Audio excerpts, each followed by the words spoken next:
The daffodils and tulips are out, the forsythia is in bloom, and spring has finally arrived in Chatham.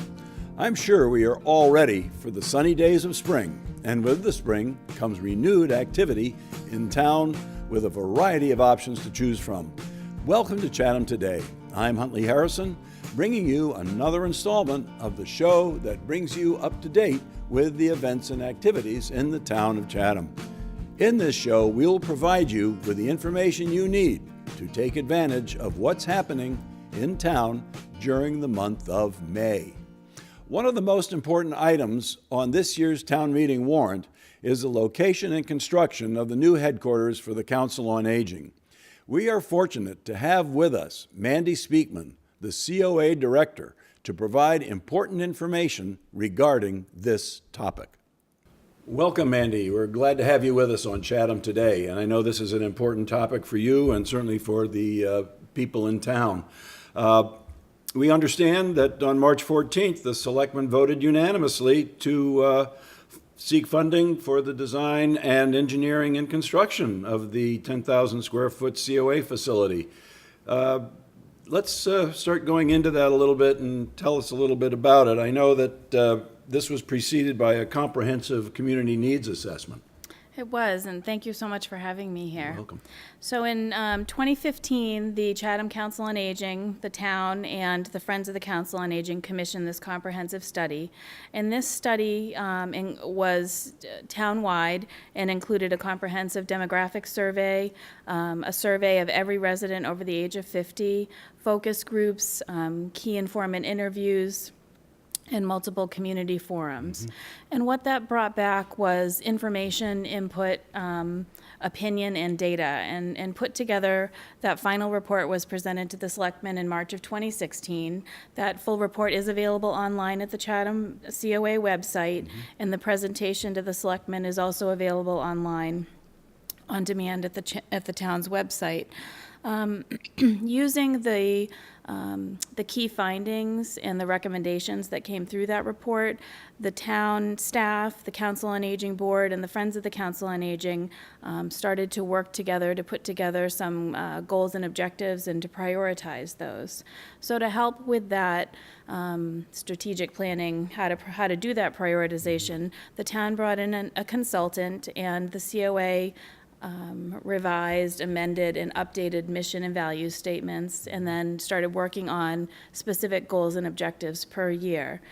And out of that came 4 or 5 goals and objectives in each following year, and the consideration of the current facility was at the top of that list. And that concurred nicely with the Board of Selectmen's stated goals and objectives as well, which was also to consider the COA facility. Right. So, and one of the outfalls of all that was that the current facility doesn't really meet the needs of the town now and going forward. So that was the beginning of the assessment, was to really illustrate why does the facility not meet those needs. And in those presentations, there were some great pictures we were able to put together, but many of the rooms in the existing building have support poles built into the middle of them. The staff offices requiring confidentiality, lack privacy. They're directly adjacent to the lobby. The largest room we have for programming holds just 40 people, so we will often have wait lists for entertainment and fitness programs. The parking can be difficult on high volume days. There's a great amount of square footage that is not spaced well. It's broken up into small spaces. There's not a lot of common circulation, so it's hard to access. Right. Well, I know that you all do a lot of programs. I mean, the ones that we announce for you here on Chatham Today, we certainly appreciate what we get from you. It's always extensive, and it's a wonderful thing that you all do. Tell us a little bit about kind of digging into the process a little bit in terms of, site selection and things like that, without getting, really. I know it was an extensive process, so if we could just kind of summarize that. Yeah, so it was an extensive process, and it started back in 2016. So the community needs assessment was presented in March of that year. In approximately November of 2016, the selectmen requested that town staff review all town-owned parcels. So Terry Whalen, the principal project manager for the town, put together a comprehensive list of all town-owned properties. From that initial list, we were able to screen out properties that were either would not meet the needs or had other restrictions, Right. which made them unavailable. From that remaining list, there were approximately 11 town-owned sites that were available for deeper review, and out of an abundance of thoroughness, the selectmen also requested staff put out a request for proposals to see if there were private property on the market that would be suitable. Oh, okay. So through this process, the town received 2 proposals, one of which did not meet the space requirements and the other was unsuitable because of the cost. At that point, the selectmen directed staff to go back, dig further down into the town-owned sites, do a test fit for suitability and analysis. At that point, it was narrowed further down to 4 parcels. So those 4 sites were the existing center, the community center, Volunteer Park, and the Middle Road site. Okay. There was a special Saturday town meeting with the Board of Selectmen. The community was welcomed in, and at that time, people brought forth their opinions and feelings about the different sites.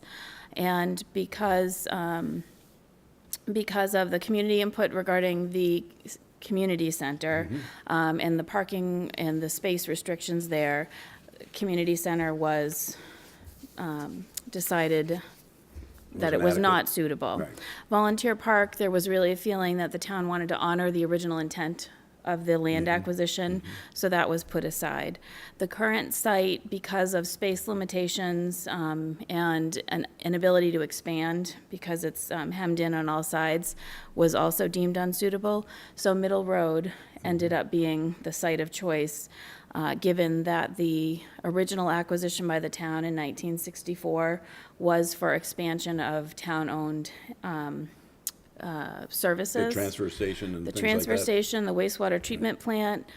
At the time, the selectmen decided on the Middle Road site. They also did a confirmatory order of taking to legally reaffirm that a council on aging was an appropriate use of that site, which it was.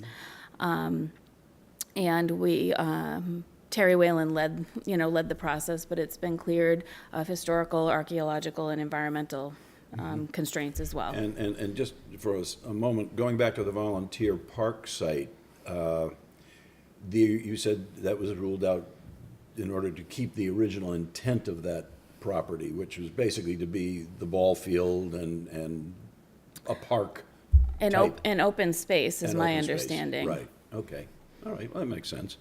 All right, so we've got our final site, and at town meeting, well, certainly before we go there, we've got that final site, so now we've had to go through some regulatory permitting and things like that. Can you tell us kind of some of the, I guess, hoops you had to jump through to do that, or is it still in process?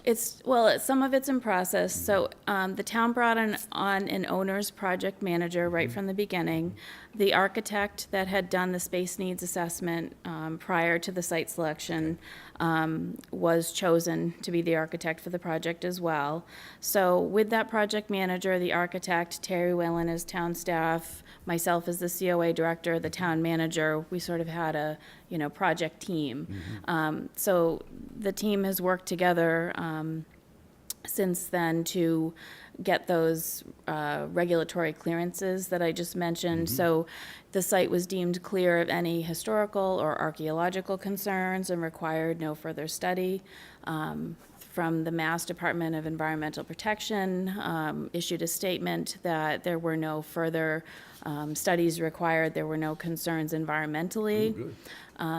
An engineering firm was brought in to survey the land, and any wetlands were staked out, and the property has been or there was a project drawing done to show where those outlines were and that where the building might be and that we were well outside of any, boundary requirements.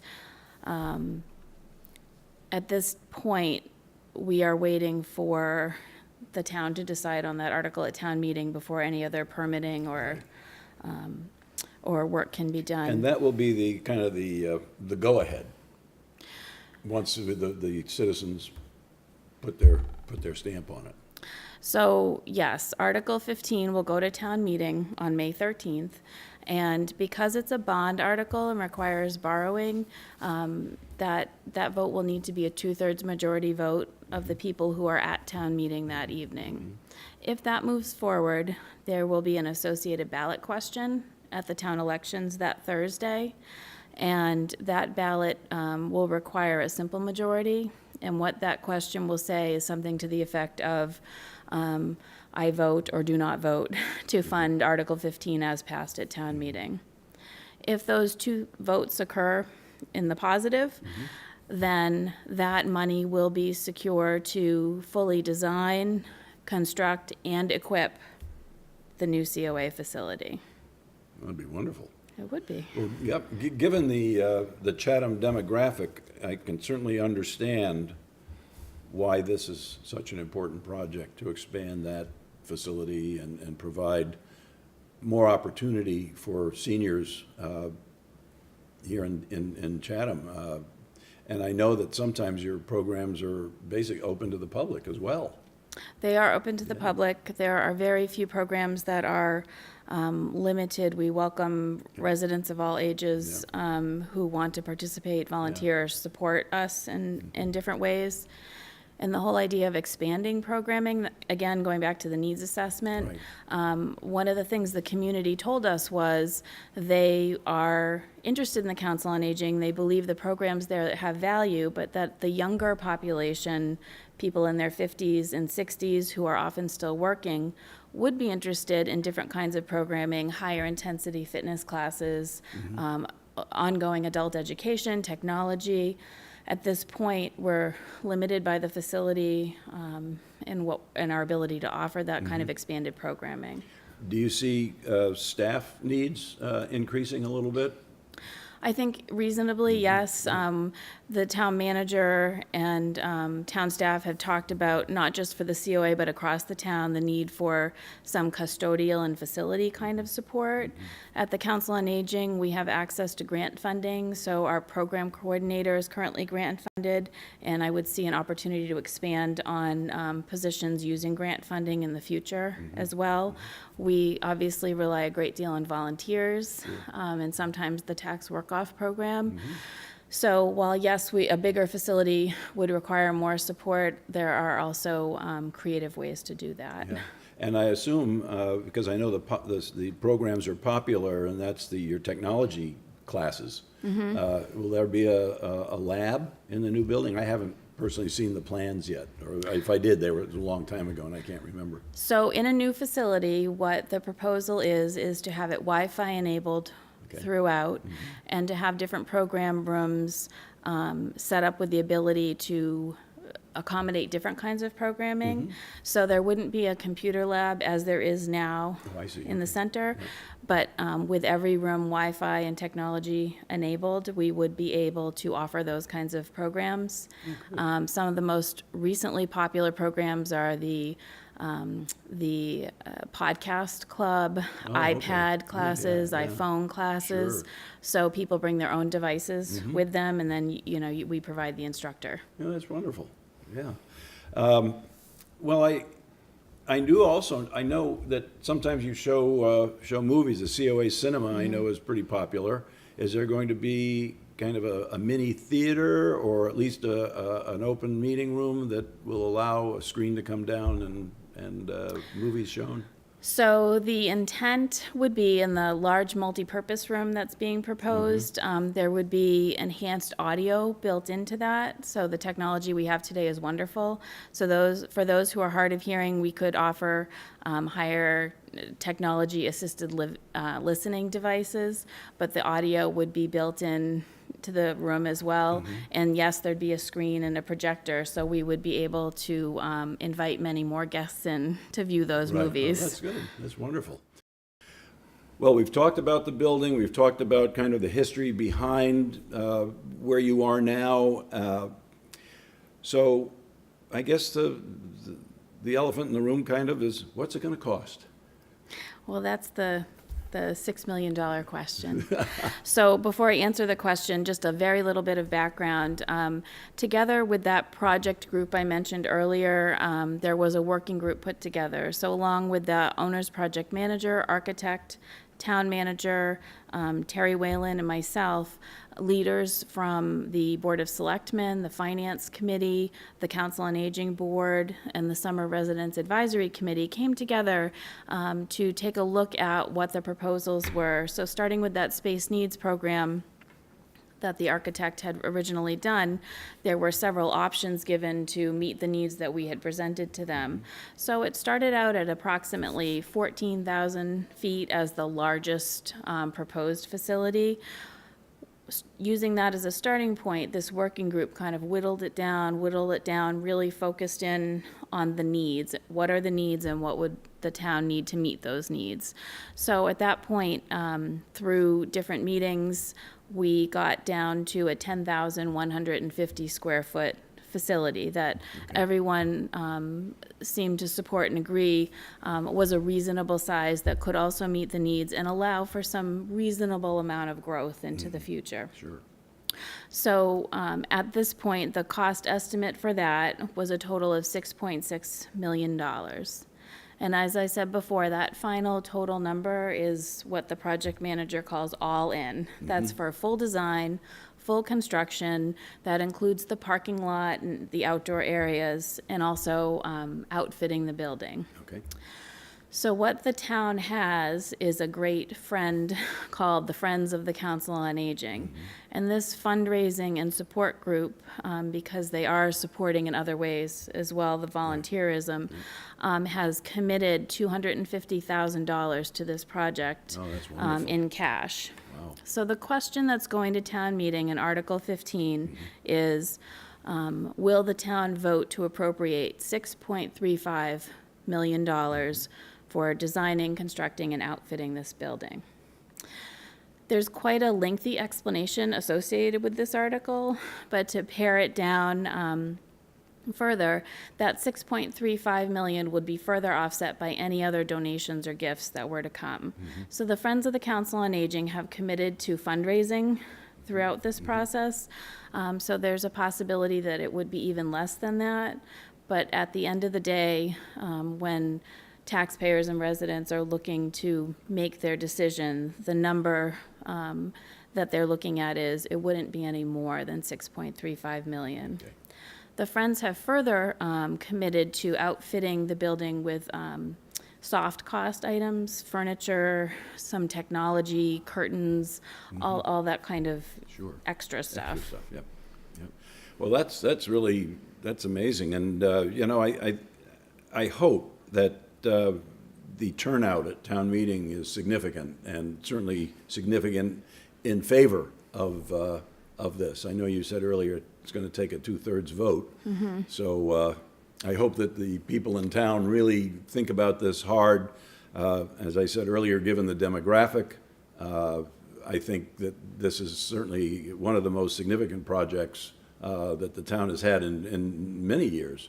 We've been upgrading our facilities over the last 15 or so years, 20 years, and I think this is just the next step in that progression, and I think it's extremely important to do that. Well, And I hope everyone out there feels the same way I do, because I think it's really, really crucial that we give this a yes vote to go forward with this project. and on that, along those lines, through the needs assessment, one of the One of the key pieces of information that came back, especially from our older residents, was they really felt the loss of being able to be engaged civically, civic engagement. And so I always like to remind people that the Council on Aging offers transportation to annual town meetings as well as town elections. So if there are folks out there that either aren't driving or would prefer not to drive at night, that we can offer them that transportation regardless of their vote. We just want to offer them the opportunity. Oh, absolutely, yeah. Well, that's a good thing to know, and I hope that people will get out there and vote. And, I think this is, as I said, it's a very worthwhile and significant project, and I'm hoping that people will show up, and I'm so glad we had this chance to chat today. Is there any final closing comments you'd like to make? I think just to remind folks that if they have access to a computer, or even if they don't, they can get to the library or the COA. If they're looking for more in-depth, detailed, nitty-gritty information, all of the back work that has been done, all of the presentations, the maps, the surveys, the studies are available on the town's website. One can go to the town projects tab, and the Council on Aging is right there. Right there, good. All right. Yeah. Well, thank you so much for being with us today.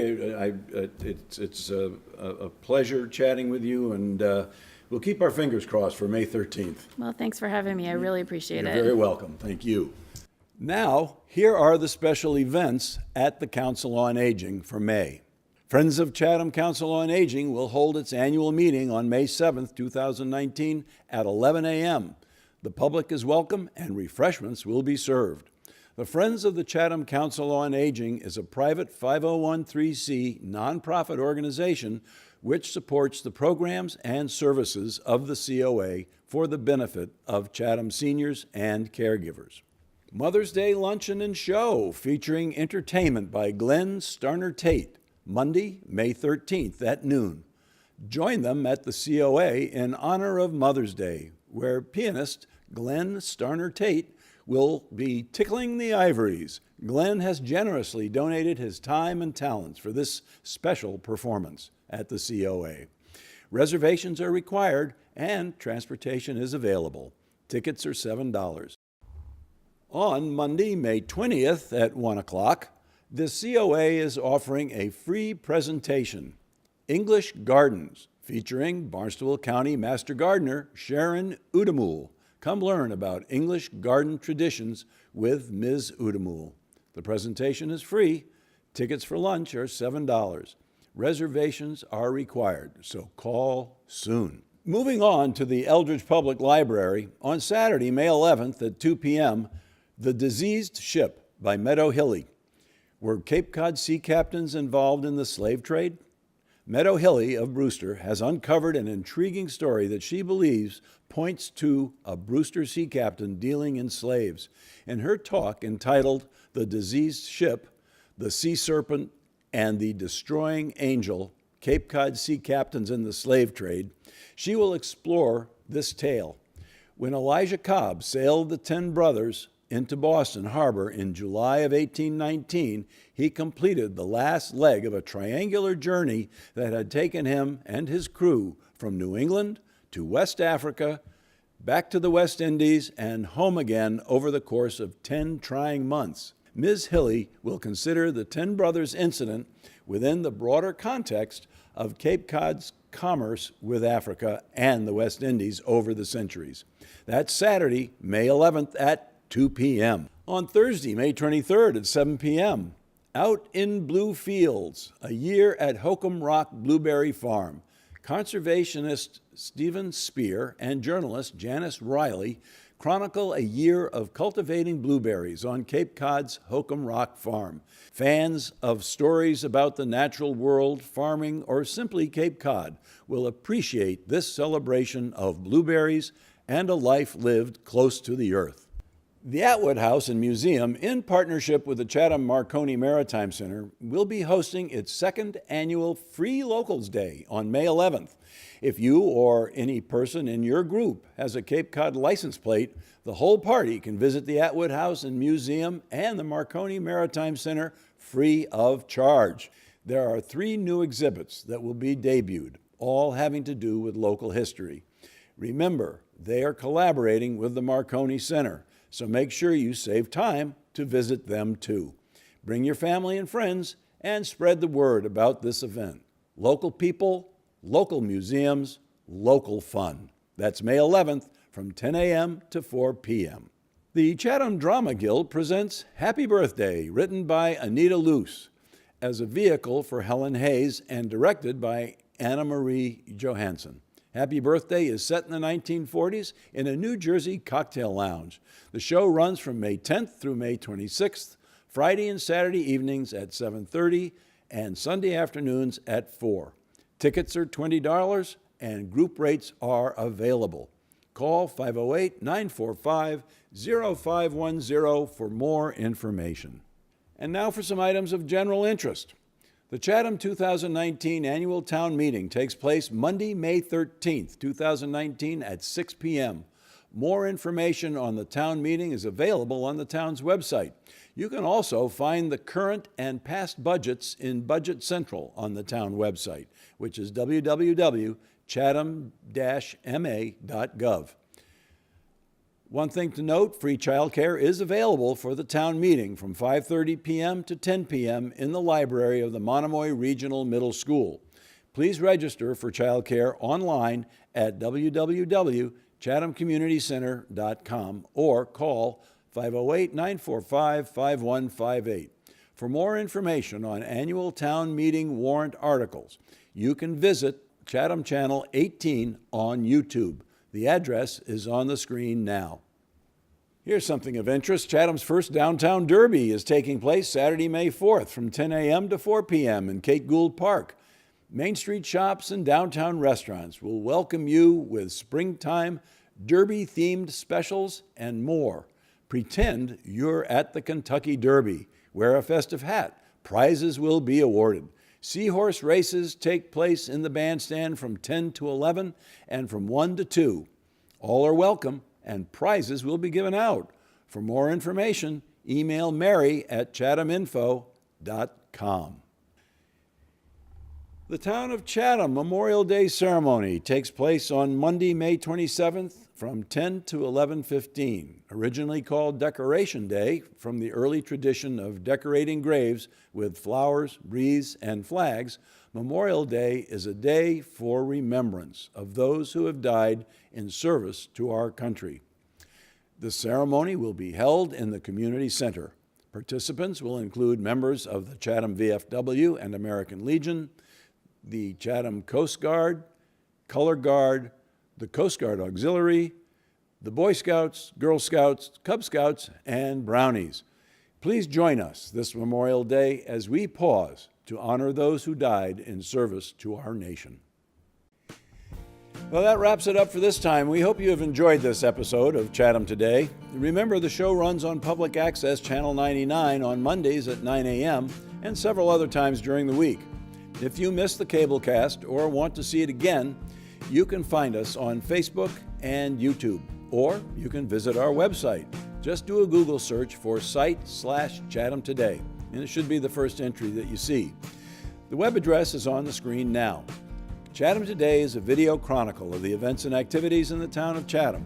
If you would like to have what's happening in your organization announced on the air, please send us an email. We look forward to hearing from you. You can also like us on Facebook at Chatham Today. Thank you for watching. We will see you down the road.